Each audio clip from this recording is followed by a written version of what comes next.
ಈ ವ್ಯಕ್ತಿ ₹1 ಅಂದ್ರ ಇವತ್ತು ಇಷ್ಟು ಜನ ಸಾಕೋದಕ್ಕೆ ಎಷ್ಟು ಕೋಟಿ ಆಗಿರ್ಬೋದು ಅನ್ನೋದು ಯೋಚನೆ ಮಾಡ್ಬೇಕಾಗಿದೆ. ಸರ್ಕಾರದ ಅನುದಾನಗಳಿಲ್ಲ, ಯಾವುದೂ ಇಲ್ಲ. ಇವರ ದುಡಿಮೆ, ಇವರ ಕಷ್ಟ ಯಾರು ಕೊಡ್ತಾರೋ ಬಿಡ್ತಾರೋ, ಇವರು ಇಷ್ಟು ಜನ ಸಾಕ್ತಾ ಇದಾರೆ. ನಿಜವಾಗ್ಲೂ ಸರ್ಕಾರಕ್ಕೆ ನಾಚಿಕೆ ಆಗ್ಬೇಕು.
ಶ್ರೀ ಶನಿದೇವ ಎತ್ತಪೋದೆಯೋ ಶ್ರೀ ಶನಿದೇವ, ಬಾರೋ ಬಾರೋ ಮಹದೇವ, ಭಕ್ತರ ಕಾಯುವ ಮಹಾರಾಜ, ಆರತಿ ಬೆಳಗುವೆ ಬಾರಪ್ಪ, ಆನಂದದಿಂದ ಕಾಯಪ್ಪ.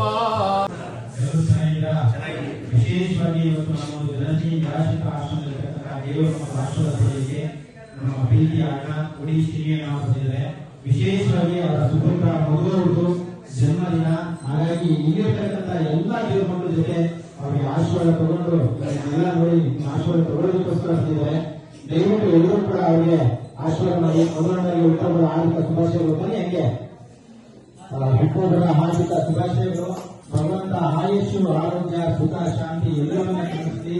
ಇಲ್ಲಿರ್ತಕ್ಕಂಥ ಶನೇಶ್ವರ ಸ್ವಾಮಿಯವರ ಆಶೀರ್ವಾದ, ಶಿವಕುಮಾರ ಸ್ವಾಮಿಯವರ ಆಶೀರ್ವಾದ, ಎಲ್ಲದಕ್ಕಿಂತ ಹೆಚ್ಚಾಗಿ ಇಲ್ಲಿರ್ತಕ್ಕಂಥ ಎಲ್ಲ ದೇವರ ಮಕ್ಕಳ ಆಶೀರ್ವಾದ ಸಿಗಲಿ.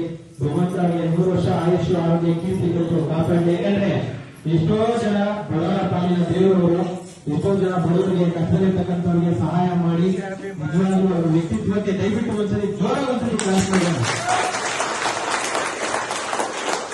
ಒಳ್ಳೇದಾಗಿ ಭಗವಂತ ಆಯುಷು, ಆರೋಗ್ಯ. ಯಾಕಂದ್ರೆ ಯಾವುದೋ ಒಂದು ಪುಣ್ಯಕ್ಷೇತ್ರಕ್ಕೆ ಹೋದ್ರೆ ದೇವರು ಎದ್ದಿಂದ್ಕೊಂಡು ಆಶೀರ್ವಾದ ಮಾಡ್ತಾರೋ ಇಲ್ವೋ ನನಗಂತೂ ಗೊತ್ತಿಲ್ಲ. ಆದ್ರೆ ಇಲ್ಲಿರ್ತಕ್ಕಂಥ ಎಲ್ಲಾ ದೇವ್ರ ಮಕ್ಕಳು ಕೂಡ ಖಂಡಿತವಾಗ್ಲೂ ಆಶೀರ್ವಾದ ಮಾಡುವಂತ ಶಕ್ತಿ ಇದೆ. ನಿಮ್ಮೆಲ್ಲರ ಆಶೀರ್ವಾದದಿಂದ ಅಣ್ಣನಿಗೆ ಇನ್ನೂ ಸಾಕಷ್ಟು ಯಶಸ್ಸು, ಕೀರ್ತಿ, ಆಯುಷು ಎಲ್ಲವನ್ನು ಕೊಟ್ಟು ಭಗವಂತ ಕಾಪಾಡಲಿ ಅಂತೇಳಿ ಎಲ್ಲರೂ ಕೂಡ ಕೈನ ಮುಂದೆ ಚಾಚಿ ಅವ್ರು ಒಳ್ಳೇದಾಗ್ಲಿ ಅಂತ ಆಶೀರ್ವಾದ ಮಾಡಿ ದಯವಿಟ್ಟು. Thank you. ಮಧುವಣ್ಣವ್ರಿಗೆ ಹ್ಯಾಪಿ ಬರ್ಡೇ, ಒಳ್ಳೇದಾಗ್ಲಿ ನಿಮ್ಗೆ. ಹಾಗೆ ನಮ್ಮ ಚಿನ್ನಿಯನವ್ರ ಬಗ್ಗೆ ನಾವು ಹೇಳಲೇಬೇಕು ಅಂತ ಮಾತು. ಯಾಕಂತ ಹೇಳಿದ್ರೆ ಎಷ್ಟೋ ಕಷ್ಟದಲ್ಲಿರ್ತಕ್ಕಂಥ ನೊಂದಂತ ಎಷ್ಟೋ ಜೀವಿಗಳಿಗೆ ಸದಾ ಅವರು ಯಾವಾಗ್ಲೂ ಕೂಡ ಎಲ್ರಿಗೂ ಕೂಡ ಸಹಕಾರವನ್ನು ನೀಡ್ತಾ ಬೆನ್ನೆಲುಬಾಗಿ ನಿಂತ್ಕೊಳ್ತಾರೆ. ಎಷ್ಟು ಜನ ಕಷ್ಟದಲ್ಲಿ ಬೆಳೆದವೆ, ಎಷ್ಟೋ ಅನಾಥಾಶ್ರಮಗಳಿಗೆ, ವೃದ್ಧಾಶ್ರಮಗಳಿಗೆ, ದೇವಸ್ಥಾನಗಳಿಗೆ ಕಷ್ಟದಲ್ಲಿರ್ತಕ್ಕಂಥ ಪ್ರತಿಯೊಬ್ಬರಿಗೂ ಕೂಡ ಸಹಾಯವನ್ನ ಮಾಡ್ತಿದ್ದಾರೆ. ಅವ್ರಿಗೆ ಭಗವಂತ ಒಳ್ಳೇದ್ ಮಾಡಿ ಅಂತ ಮನಸ್ಫೂರ್ತಿಯಾಗಿ ಕೇಳ್ಕೊಳ್ತೀನಿ. ನಿಜವಾಗ್ಲೂ ಸಂತೋಷ ಆಗುತ್ತೆ ಅಣ್ಣ, ನಿಮ್ಮಂತ ಅಣ್ಣನನ್ನ ಪಡೆದಿದ್ದು. ನಿಜವಾಗ್ಲೂ ಬಹಳ ಖುಷಿ ನಮ್ಗೆ. ನಿಮ್ಗೆ ಹೃದಯಪೂರ್ವಕವಾಗಿ ಧನ್ಯವಾದಗಳು. ಇಲ್ಲಿ ಇರತಕ್ಕಂತ ಎಲ್ಲಾ ದೇವರ ಮಕ್ಕಳ ಆಶೀರ್ವಾದ ಸಿಗ್ಲಿ ಅಂತ ನಾನು ಮನಸ್ಫೂರ್ತಿಯಾಗಿ ಕೇಳ್ಕೊಳ್ತೀನಿ. ವಿಶೇಷವಾಗಿ ಮಗನ ಬರ್ತಡೆಯನ್ನ, ಅವರ ಮುದ್ದು ಮಗನ ಹುಟ್ಟುಹಬ್ಬವನ್ನ ಇಲ್ಲಿ ಆಚರಣೆ ಮಾಡ್ತಿರೋದಕ್ಕೆ ನಮ್ಗೆ ಸಂತೋಷ ಆಗಿದೆ. ಸೊ ನಮ್ಮ ಆಶ್ರಮದ ಬಗ್ಗೆ ಏನ್ ಹೇಳ್ತೀರಾ? ನಮಸ್ಕಾರ, ನಾನು ಊಟ ಚಿನ್ನಿ ಅಂತ, ಭಾರತೀಯ ಸೇವಾ ಸಮಿತಿ ರಾಷ್ಟ್ರೀಯ ಅಧ್ಯಕ್ಷರು. ಇಲ್ಲಿ ಆಶ್ರಮ ಅನ್ನೋದಕ್ಕಿಂತ ಏನು ನಮ್ಮ ತುಮಕೂರಿನ ನಮ್ಮ ಶ್ರೀಗಳು, ಶತಾಯುಷಿಗಳು, ಶಿವಕುಮಾರ ಸ್ವಾಮಿ ಅವರ ಪುಣ್ಯಸ್ಥಳನೆ ಅಂತ ಹೇಳಕ್ಕೆ ಬಯಸ್ತೀನಿ. ಜೊತೆಗೆ ಆಶ್ರಮ ಅನ್ನೋದಕ್ಕಿಂತ ಶ್ರೀ ಈ ಒಂದು ಪ್ರಪಂಚವನ್ನ ಲೋಕಾರ್ಪಣೆಯನ್ನ ಏನು ಎಲ್ಲಾ ಇಡೀ ಪ್ರಪಂಚದಲ್ಲಿ ನಡಗಿಸಿದ ನಮ್ಮ ಶನಿಮಹಾತ್ಮ ಸ್ವಾಮಿ ದೇವಸ್ಥಾನ, ಅಯ್ಯಪ್ಪ ಇರೋ ಜಾಗ ಪುಣ್ಯಸ್ಥಳ ಇದು. ಮುಂದಿನ ದಿನಗಳಲ್ಲಿ ಇದು ಆಶ್ರಮ ಆಗಿರಲ್ಲ, ಒಂದು ಪುಣ್ಯಕ್ಷೇತ್ರ ಅಂತ ಏನು ಶನಿಮಹಾತ್ಮ ಸ್ವಾಮಿಯ ಮದುವೆ ಆಗ್ಬೋದು, ಇನ್ನಿತರ ಏನು ಶನಿ ಶಿಂಗಣಾಪುರ ಆಗಿರ್ಬೋದು, ಇನ್ನಿತರ ನಮ್ಮ ಏನು ತಮಿಳುನಾಡಿನ ಒಂದು ಪುಣ್ಯಸ್ಥಳ ಏನು ದೇವಸ್ಥಾನ ಅದು ತಿರುನಲ್ಲಾರು, ಆ ಕ್ಷೇತ್ರಗಳ ಸಾಲಲ್ಲಿ ಈ ಒಂದು ಪುಣ್ಯಕ್ಷೇತ್ರ ಆಗುತ್ತೆ ಅಂತ ನಾನು ಹೇಳಕ್ಕೆ ಬಯಸ್ತೀನಿ. ನಿಜವಾಗ್ಲೂ ನನಗೆ ಖುಷಿಯಾಗಿದೆ. ಆ ದೇವರ ಇವ್ರ ಬೆನ್ನಲ್ಗಿರ್ಲಿ, ಇವ್ರ ಜೊತೆಗಿರ್ಲಿ. ಯಾಕೆಂದ್ರೆ ಶನಿಮಹಾತ್ಮ ಅಂದ್ರೆ ಇವರು ಏನೋ ಅಂತ ಭಯ ಪಡ್ತಾರೆ. ಆ ಶನಿಮಹಾತ್ಮನ್ನ ಒಂದು ಮನೆಯಲ್ಲಿಟ್ಟು ಪೂಜೆ ಮಾಡ್ತಾ ಇರೋಂತ ಆ ದೇವರು ನಿಜವಾಗ್ಲೂ ಕರುಣಿಸ್ತಾನೆ. ಸದ್ಯಕ್ಕಿಲ್ಲ ಅಂದ್ರೂ ಮುಂದಿನ ದಿನಗಳಲ್ಲಿ ಯೋಗೇಶ್ ಅನ್ನೋದು ಇಡೀ ಪ್ರಪಂಚಕ್ಕೆ ಪ್ರತ್ಯೇಕವಾಗಿ ಈ ಜನಸ್ನೇಹಿ ಯೋಗೇಶ್ ಅವರ ಆಶ್ರಮ ಅನ್ನೋದಕ್ಕಿಂತ ಪುಣ್ಯಸ್ಥಳ ಹೆಸರುವಾಸಿ ಆಗುತ್ತೆ ಪ್ರಪಂಚಕ್ಕೆ ಅಂತೇಳಿ ನನ್ನ ಮನಸ್ಫೂರ್ತಿಯಿಂದ ಹೇಳಕ್ಕೆ ಬಯಸ್ತೀನಿ. ಯಾಕಂದ್ರೆ ತಂದೆ ತಾಯಿನ, ಮಕ್ಕಳನ್ನ, ನನ್ನ ಕುಟುಂಬದವರನ್ನ ಸಾಕೋದಕ್ಕಿಂತ ಈ ತರ ಒಂದು ಎಷ್ಟು ಕುಟುಂಬ ತಂದೆ ತಾಯಿಯನ್ನ ಪಟ್ಟಿರೋ ಅಣ್ಣ ತಮ್ಮಂದನ್ನ, ಇಷ್ಟು ಕುಟುಂಬವನ್ನ ಸಾಕ್ತಾ ಇರ್ತಕ್ಕಂತ ಒಂದು ಏನು ಆನೆ ಬಲ ಅನ್ನೋದಕ್ಕಿಂತ ಇನ್ಯಾವುದಾದ್ರೂ ಬೇರೆ ಒಂದು ಶಕ್ತಿ ಅಂತಿದ್ರೆ ಅದು ಯೋಗೇಶ್ ಅಂತಾನೆ ಹೇಳಕ್ಕೆ ಬಯಸ್ತೀನಿ. 100 ಆನೆಗಳ ಸಮಾನ ಅಷ್ಟು ಶಕ್ತಿ ಇರ್ತಕ್ಕಂತ ಇಷ್ಟು ಜನ ಸಾಕೋದು ನಿಜವಾಗ್ಲೂ ಸಾಹಸ ಇದು. ಯಾಕೆಂದ್ರೆ ಒಬ್ಬ ಮನೆಯಲ್ಲಿ 4 ಜನ ನಮ್ಮ ಫ್ಯಾಮಿಲಿನ ಸಾಕೋದು ಎಷ್ಟೋ ಕಷ್ಟ ಇದೆ. ಇಷ್ಟು ಜನನ ಇಷ್ಟು ಧೈರ್ಯವಾಗಿ ಏನು ಬರುತ್ತೋ ಹೋಗುತ್ತೋ, ಯಾರು ಕೊಡ್ತಾರೋ ಕೊಡಲ್ವೋ, ನಿಮ್ಮ ಟೈಮ್ಗೆ ಬಟ್ಟೆ ಊಟ ನಿಮ್ಗೆ ಎಲ್ಲಾ ರೀತಿಯ ಮಕ್ಕಳಿಗಿಂತ ಹೆಚ್ಚಾಗಿ ತಂದೆ ತಾಯಂದ್ರಿಗಿಂತ ಹೆಚ್ಚಾಗಿ ಸಾಕ್ತಾ ಇದ್ದಾನಲ್ಲ, ನಿಜವಾದ ದೇವರು ನಮ್ಮ ಯೋಗೇಶ್. ಅವ್ರಿಗೆ ನೀವು ಇನ್ನೇನು ಸಮಾನ ಆಶೀರ್ವಾದ ಆದಷ್ಟು ನಮ್ಮ ಆಯುಷ್ಯ ಉಳ್ಕೊಳ್ಳಿ. ಯಾಕಂದ್ರೆ ಇವರಿದ್ರೆ ಒಂದು 100 ಜನ ಅನ್ನ ತಿಂತಾರೆ, 100 ಜನ ಅನಾಥರಾಗಲ್ಲ, 100 ಜನ ಮನುಷ್ಯರಾಗಿ ಬದುಕ್ತಾರೆ ಅನ್ನೋದಕ್ಕೆ ಈ ಒಂದು ಕ್ಷೇತ್ರ ಪುಣ್ಯಕ್ಷೇತ್ರ ಅಂತ ಹೇಳಕ್ಕೆ ಬಯಸ್ತೀನಿ. ನಿಜವಾಗ್ಲೂ ನಾನು ಯಾವತ್ತೂ ಹೇಳ್ತಾ ಇರ್ತೀನಿ ಯೋಗೇಶ್ಗೆ, ನಿಮ್ಗೆ ಸುಖಕ್ಕೆ ಕರಿಬೇಡಿ, ಸಮಸ್ಯೆ ಅಂತ ಬಂದಾಗ ನಿಮ್ ಜೊತೆಗೆ ನಾನು ಇರ್ತೀನಿ ಯೋಗೇಶ್. ನಾವು ಇದೇ ಅಲ್ಲ, ನಾನೇ ಅಲ್ಲ, ನಿಮ್ ಜೊತೆ ಇಡೀ ದೇಶ ಎಲ್ಲ ನನ್ನ ಹೋರಾಟಗಾರರು ಜೊತೆಗೆ ನನ್ನ ಕುಟುಂಬದವರು ಎಲ್ಲರೂ ನಿಮ್ಮ ಕುಟುಂಬದ ಜೊತೆ ಇರ್ತೀವಿ, ನಿಲ್ತೀವಿ. ನಮ್ಗೆ ಯಾರಿಲ್ಲ ಅಂತ ಹೇಳ್ಕೊಬೇಡಿ, ನಿಮ್ಗೋಸ್ಕರ ನಾವು ಇರ್ತೀವಿ. ನೀವೇನು ನಮ್ ಕಡೆಯಿಂದ ಏನು ಎಕ್ಸ್ಪೆಕ್ಟ್ ಮಾಡ ಅನ್ನೋದಕ್ಕಿಂತ ನಮ್ಗೆ ಏನ್ ಬೇಕು ಅನ್ನೋದಕ್ಕೆ ಅದು ಸಿಗುತ್ತೆ ನಮ್ ಕಡೆಯಿಂದ. ನಮ್ ಕೈಯಲ್ಲಿ ಇಲ್ಲ ಅಂದ್ರೂ ನಾನು ಬೇರೆ ಕಡೆ ಭಿಕ್ಷೆ ಬಿಡಿ ಆದ್ರೂ ನಮ್ ಯೋಗೇಶ್ ಅವರಿಗೆ ಸಪೋರ್ಟ್ ಕೊಡ್ತೀನಿ. ಅದು ನಿಜ. ಎಲ್ಲರೂ ಒಳ್ಳೇದಾಗಲಿ, ಈ ಕುಟುಂಬಕ್ಕೆ ಒಳ್ಳೇದಾಗಲಿ. ನಾನೇ ಅಲ್ಲ, ಇವರ ಅಭಿಮಾನಿ, ನನ್ನ ಕುಟುಂಬದವರು ಎಲ್ಲರೂ, ನನ್ನ ಮಕ್ಕಳು ಸೇರಿ ನನ್ನ ಕುಟುಂಬದವರು, ನಿಮ್ಮ ಅಭಿಮಾನಿಗಳು. ಸದಾ ದೇವರು ನಿಮ್ಗೆ ಆರೋಗ್ಯ ಭಾಗ್ಯ ಚೆನ್ನಾಗಿ ಕೊಡ್ಲಿ. ಆರ್ಥಿಕವಾಗಿ ಕೊಡ್ಲಿಲ್ಲ ಅಂದ್ರೂ ಆರೋಗ್ಯ ಕೊಟ್ರೆ ದೇವರು ನೀವು ಹುಡ್ಕೊಂಡು ಆ ಮಹಾಲಕ್ಷ್ಮಿ ನಿಮ್ಮ ಹತ್ರ ಬರುತ್ತೆ ಅನ್ನೋದು ನಂಬಿಕೆ ನಮ್ಗಿದೆ. ಯಾಕಂದ್ರೆ ಇಷ್ಟು ಜನ ಕಣ್ಣೀರನ್ನ ಒರೆಸಿ ಇಷ್ಟು ಜನನ ನೀವು ಸಂತೋಷವಾಗಿಟ್ಟಿದ್ದೀರಲ್ಲ, ಆ ಪುಣ್ಯ ಯಾರಿಗೂ ಸಿಗಲ್ಲ. ಯಾವ MLA, ಯಾವ ಮಿನಿಸ್ಟರ್ ಎಲ್ಲ ಝೀರೋ. ಈ ಒಂದು ಸರ್ಕಾರನು ಇನ್ನು ಮುಂದೆ ಝೀರೋ ಅಂತ ಹೇಳಕ್ಕೆ ಬಯಸ್ತೀನಿ.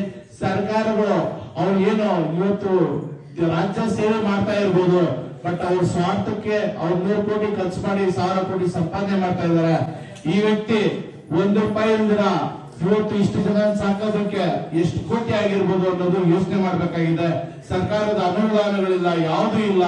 ಇವರ ದುಡಿಮೆ, ಇವರ ಕಷ್ಟ ಯಾರು ಕೊಡ್ತಾರೋ ಬಿಡ್ತಾರೋ, ಇವರು ಇಷ್ಟು ಜನ ಸಾಕ್ತಾ ಇದಾರೆ. ನಿಜವಾಗ್ಲೂ ಸರ್ಕಾರಕ್ಕೆ ನಾಚಿಕೆ ಆಗ್ಬೇಕು. ಸರ್ಕಾರ ಏನಾದ್ರೂ ಬದುಕಿದೆ ಅಂತಿದ್ರೆ ಇಂಥ ಆಶ್ರಮಗಳು ಬಂದು ಅವ್ರ ಸಪೋರ್ಟ್ ಕೊಡ್ಬೇಕು ಅಂತೇಳಿ ನಾನು ಈ ಸಂದರ್ಭದಲ್ಲಿ ನಾನು ಅವ್ರಿಗೆ ಧಿಕ್ಕಾರ ತೋರಿಸೋದ್ರ ಮೂಲಕ, ಅವ್ರಿಗೆ ನಾನು ಸೀಮಾಲೆ ಹಾಕೋದ್ರ ಮೂಲಕ ಸರ್ಕಾರ ಬೇಗ ಬಂದು ಇವ್ರಿಗೆ ಆಶ್ರಯಕ್ಕೆ ಏನು ನಿಂತ್ಕೊಬೇಕು ಅಂತೇಳಿ ನಾನು ಈ ಸಂದರ್ಭದಲ್ಲಿ ಹೇಳಕ್ಕೆ ಬಯಸ್ತೀನಿ. ಈ ಲೈವ್ ಇಡೀ ರಾಜ್ಯ ಅಲ್ಲ, ಇಡೀ ದೇಶಕ್ಕೆ ಮುಟ್ಲಿ. ಯಾಕಂದ್ರೆ ಇಂಥವ್ರಿಗೆ ನಾವು ಜೊತೆಯಲ್ಲಿ ಇರೋದು ನಮ್ಮೆಲ್ಲರೂ ಕರ್ತವ್ಯ.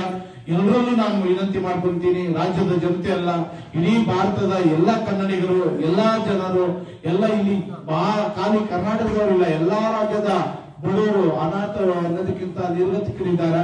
ಅವ್ರಿಗೆ ಸಪೋರ್ಟ್ ಕೊಡ್ತಾ ಇರ್ತಕ್ಕಂಥ ಯೋಗೇಶ್ಗೆ ಇಡೀ ದೇಶದ ಜನತೆ ಇವರ ಆಶ್ರಯಕ್ಕೆ ನಿಲ್ಬೇಕು, ಇವ್ರ ಸಪೋರ್ಟ್ ಆಗಿ ನಿಲ್ಬೇಕು ಅಂತೇಳಿ ಈ ಸಂದರ್ಭದಲ್ಲಿ ಹೇಳಿ ನನ್ನ ಈ ಒಂದು ಅವಕಾಶ ಕೊಟ್ಟಂತ ನಿಜವಾಗ್ಲೂ ನೆನ್ನೆ ಬರ್ಬೇಕಾಗಿತ್ತು, ಆಗ್ಲಿಲ್ಲ. ಇವತ್ತು ಬರ್ಬೇಕಾಗಿತ್ತು, ಬೇಗ ಆಗ್ಲಿಲ್ಲ. ಎಲ್ಲರಲ್ಲಿ ನಾನು ಕ್ಷಮೆ ಕೋರ್ತೀನಿ. 3 ಗಂಟೆಗಳ ಕಾಲ ನಾನು 5 ಗಂಟೆಗೆ ಬರ್ತೀನಿ ಅಂತ ಹೇಳಿದೆ. 3 ಗಂಟೆಗಳ ಕಾಲ ವೆಯ್ಟ್ ಮಾಡಿಸಿದಕ್ಕೆ ತಮ್ಮಲ್ಲಿ ನಾನು ಮನವಿ ಮಾಡ್ಕೊಳ್ಳೋದು ಏನಂದ್ರೆ ತಪ್ಪಾಯ್ತು. ಓಕೆ, ಇರ್ಲಿ.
ಒಂದೇ ಒಂದು ಮನವಿ ವಿನಂತಿ ಮಾಡ್ಕೊಳ್ಳೋದೇನಂದ್ರೆ, ಇವತ್ತು ನಿಮ್ಮನ್ನೆಲ್ಲ ಇಷ್ಟು ಚೆನ್ನಾಗಿ ಪ್ರೀತಿಯಿಂದ ಕುಟುಂಬದವ್ರಿಗಿಂತ ಹೆಚ್ಚಾಗಿ ನೋಡ್ಕೊಂತ ಇರ್ತಕ್ಕಂತ ನನ್ನ ಯೋಗೇಶ್ ಅವರ ಧರ್ಮಪತ್ನಿಯವರಿಗೆ ನಮ್ಮ ಮನೆ ಕಡೆಯಿಂದ ಅರ್ಶಿನ ಕುಂಕುಮ ಕೊಡೋದಕ್ಕೆ ನಮ್ಮ ತಂಗಿ, ದೊಡ್ಡ ತಂಗಿ ಅಂತ ಹೇಳಕ್ಕೆ ಬಯಸ್ತೀನಿ.